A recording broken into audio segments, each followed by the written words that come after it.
Ayan mga kamagsaka, gumawa tayo ng gumagawa tayo ng suka na saging. Ayan ang mga kamagsaka, saging siya, gawin nating suka.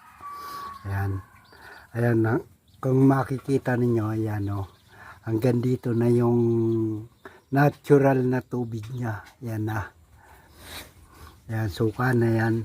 Pero yan, bago maging suka, 1 buwan at kalahati, pwede pang inumin, gawing tuba.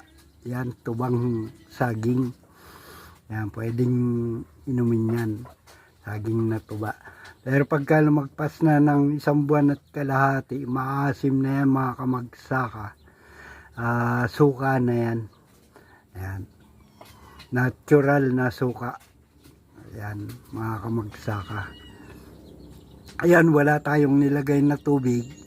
Ayan, kundi talagang pure na katas ng saging na hinog. Ayan, kasi dami nating nasasayang na saging na hinog. Ayan, ayan ginawa nating suka, mga kamagsaka.